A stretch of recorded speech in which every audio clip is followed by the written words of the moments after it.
It's a story you'll only see here on Fox 4, and Foreign Corner investigator Matt Grant is reporting tonight that the college's nursing program never had national accreditation. Matt?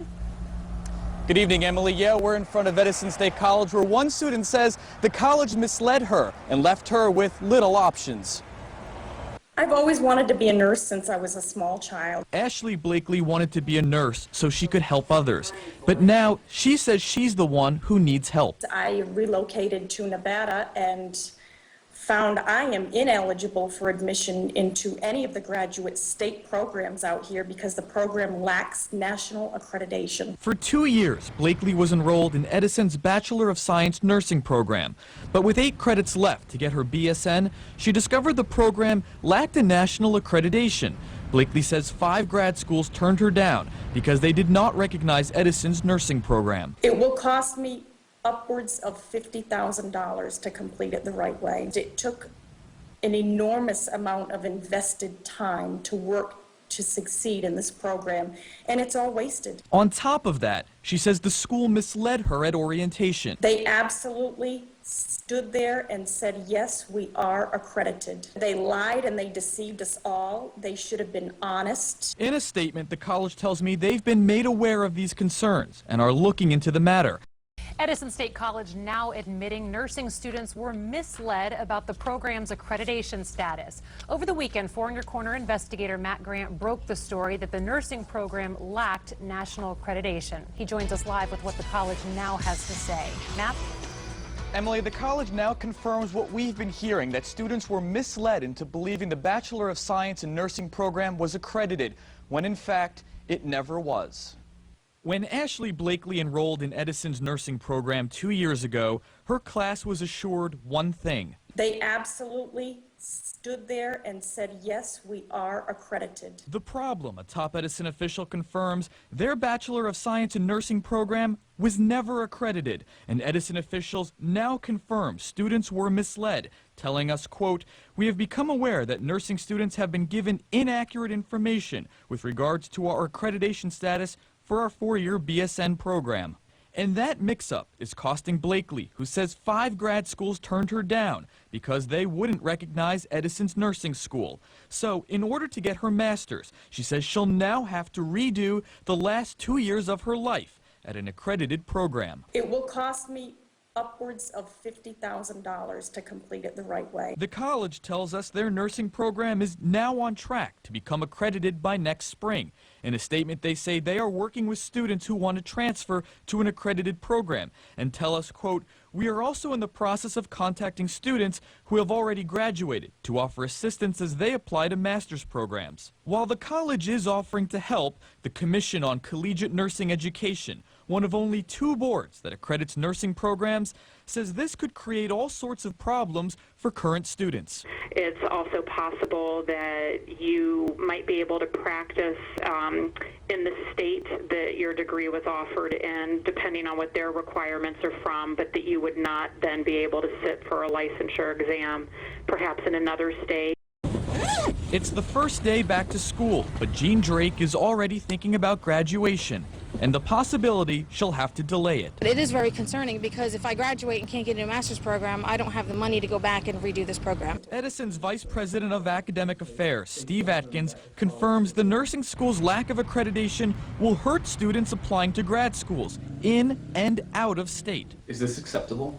No, it's not acceptable. Absolutely not. For the first time since our investigations, the college is responding publicly and offering an apology. On behalf of the college, I am so sorry that this happened. Is this fair to the students who are paying their hard-earned money to come to this school? It's not fair, no. And we're doing everything we can to remedy a huge mistake. While accreditation isn't mandatory, Atkins says students, faculty, even other colleges were misled by a former director. They told them that the college was in candidacy status. I'm not sure why they were saying things that weren't true.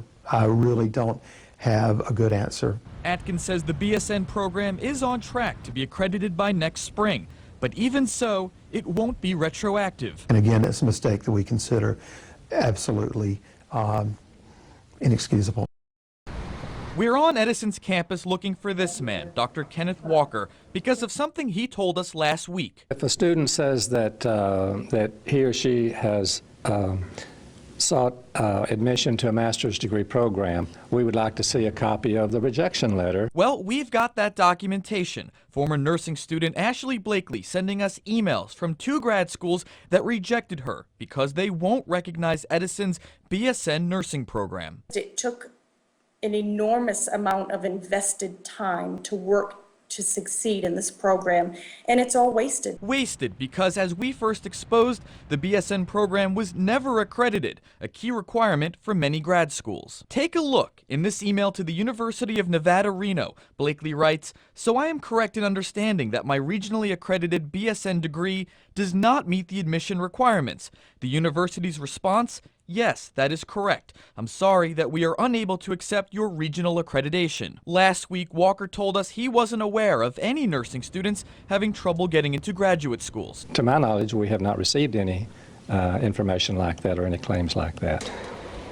So, carrying Blakely's rejection letters, I head down these halls, straight to Walker's office. Hi, how are you? Hi, is Dr. Walker in? He's not available right now. Okay, well, just want to drop off this letter on behalf of Ashley Blakely and Fox 4. 10 days before this interview, he sent a memo to the Board of Trustees saying, "We have unconfirmed reports that some of our BSN graduates have been accepted to master's programs, and some have not." The college applied for nursing accreditation last April, mailed a check 2 months later with Walker's signature on it.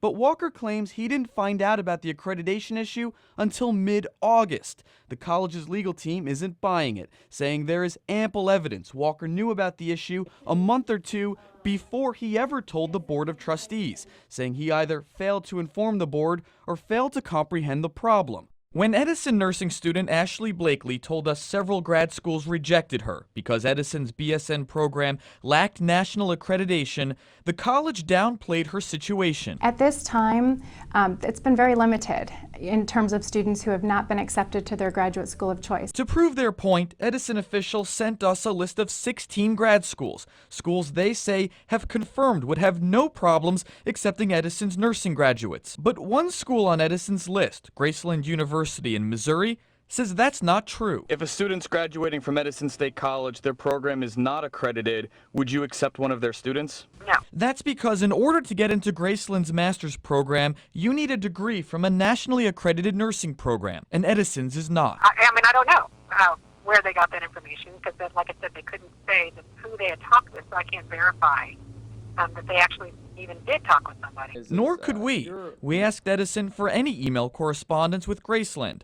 They did send us emails from other colleges which would consider admitting Edison's nursing students, but they could not provide us anything from anyone at Graceland. Were you surprised to learn that you guys were on this list? Yes, we were not aware that we were on the list. It was unfortunate, but evidently, maybe there are schools that do accept applications or make exceptions in certain cases. I don't know. We just don't happen to be one of those.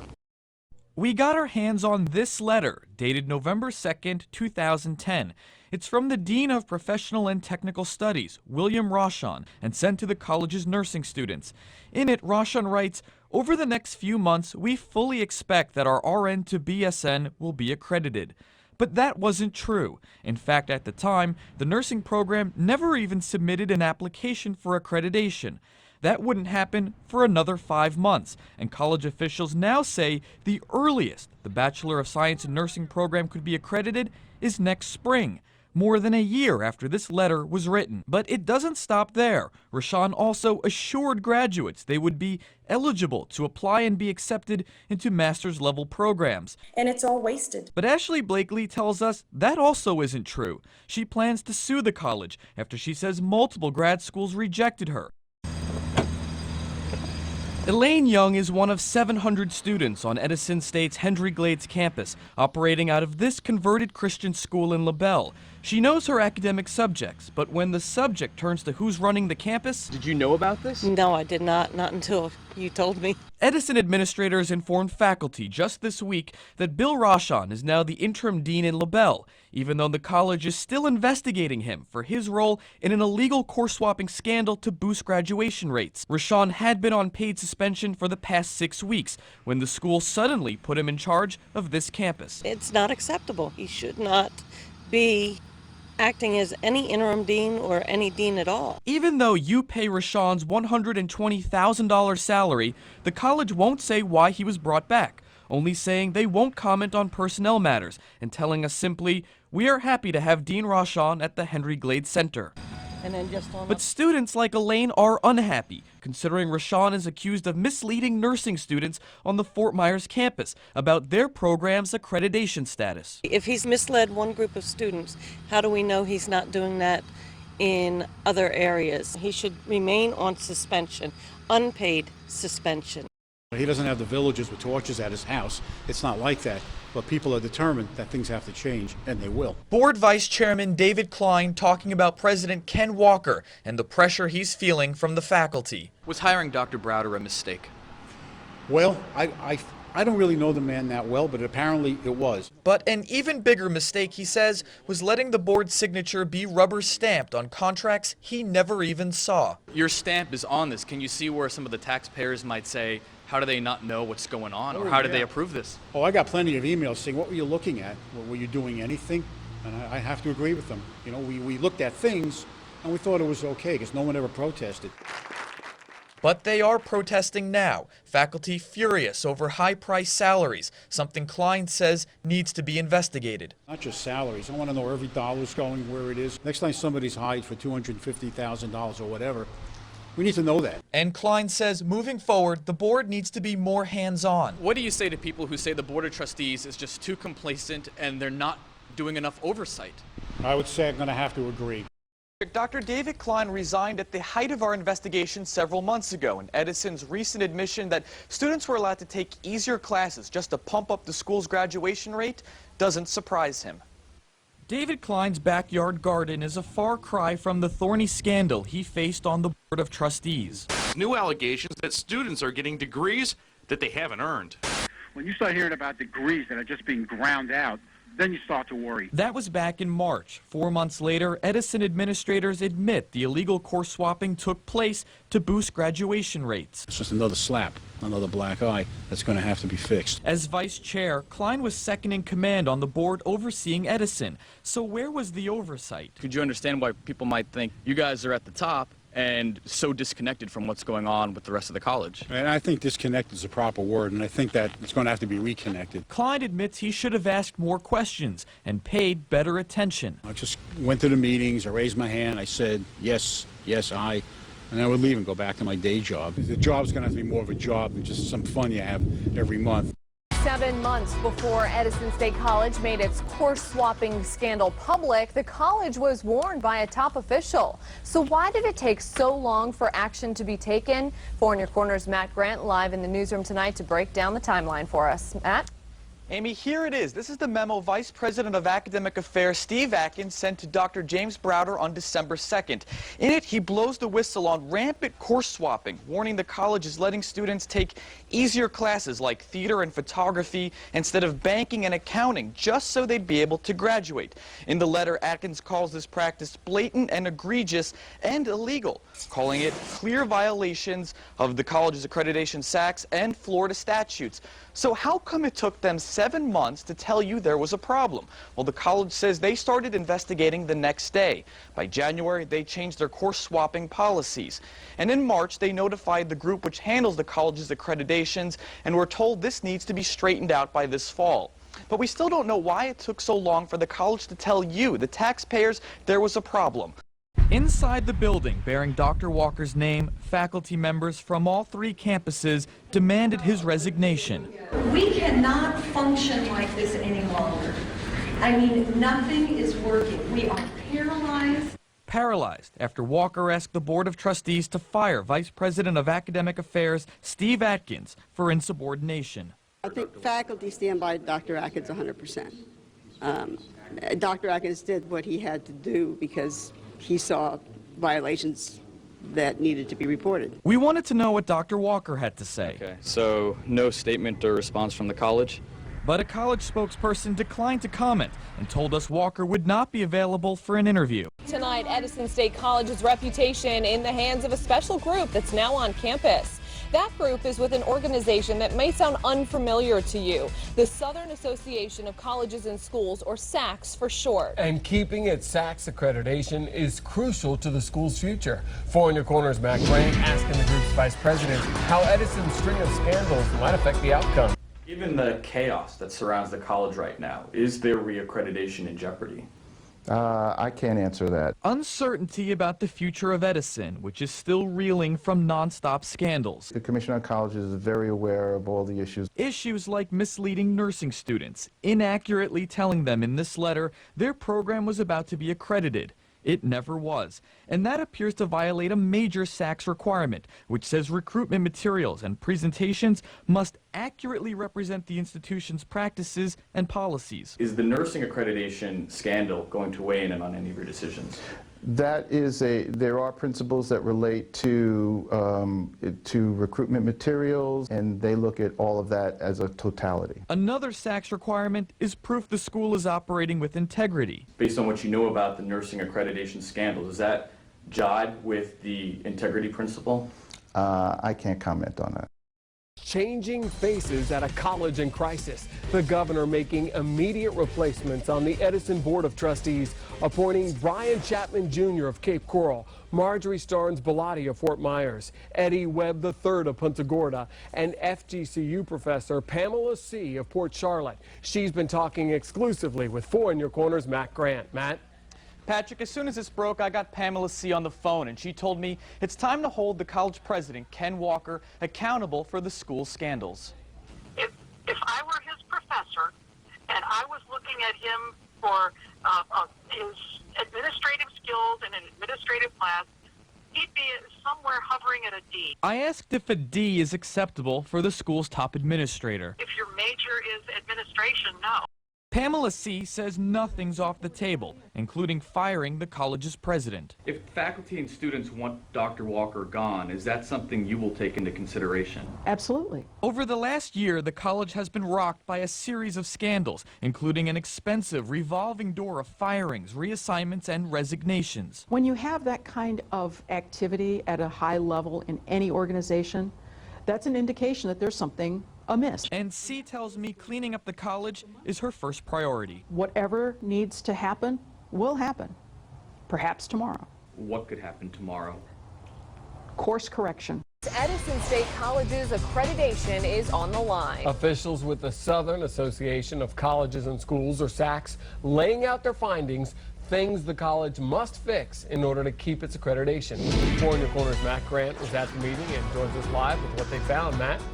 Patrick, the college has a few months to fix a number of things we've been reporting on for the past several months. But the biggest charge level today, that the college needs to improve its overall integrity. The drama playing out on 2 video screens. With faculty looking on, the commission unloaded a list of 14 recommendations, things the college needs to address in the next 5 months to keep its accreditation. So that the institution can then have an opportunity to respond and make appropriate changes. According to faculty, the most serious charge dealing with the college's overall integrity. This after Fox 4 discovered nursing students were misled about their program's certification. Were you surprised by the amount of violations that they found?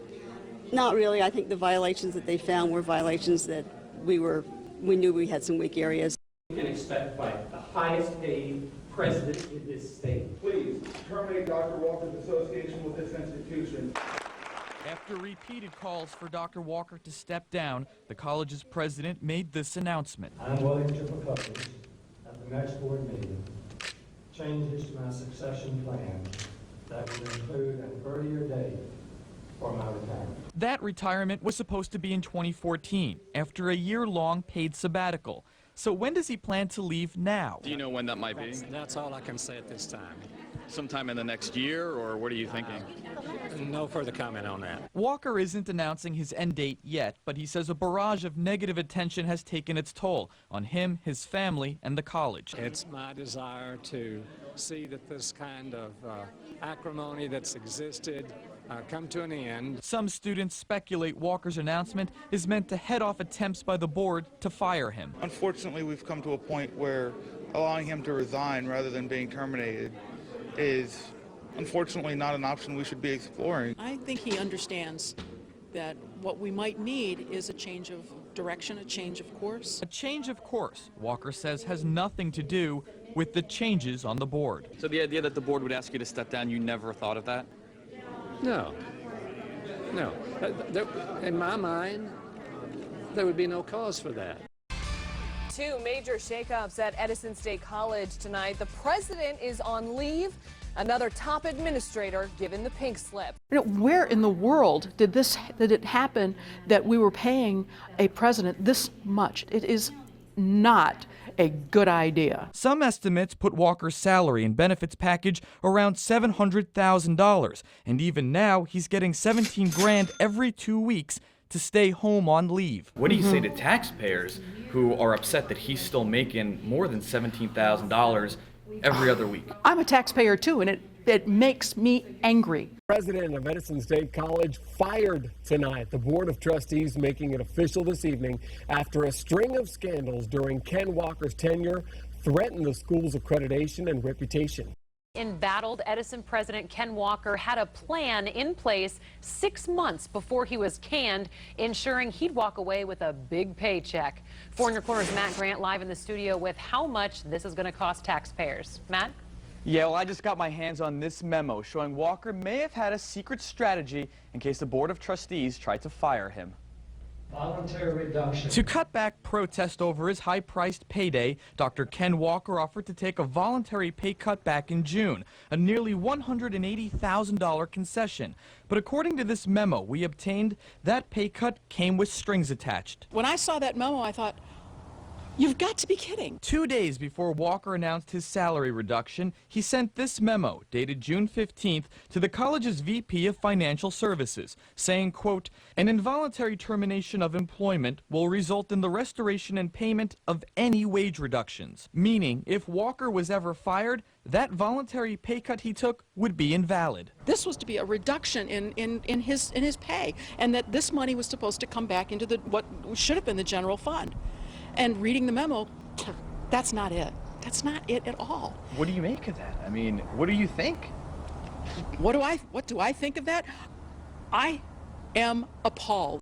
The Board of Trustees voting to give Walker more than $500,000 to drop his lawsuit. The decision coming down to a 7-1 vote. Board member Chris Vernon was the only one to vote against it. I think the payment of $540,000 is a little rich. I want to vote my conscience. The college's law firm recommended settling as the cheaper option, saying litigation could last 2 to 3 years, costing taxpayers anywhere between $300 and $500 grand, another $3.5 million if Walker had won. If this board votes no, I'll continue the process, and you'll continue to receive bills. When you consider that trauma to this campus, bad publicity for this campus, will continue for 2 or 3 years if we litigate, it makes me believe this to be a bargain. So what does Walker get? Well, according to the agreement, the college will pay Walker $540 grand to drop his lawsuit. He gets to submit a symbolic letter of retirement dated January 23rd,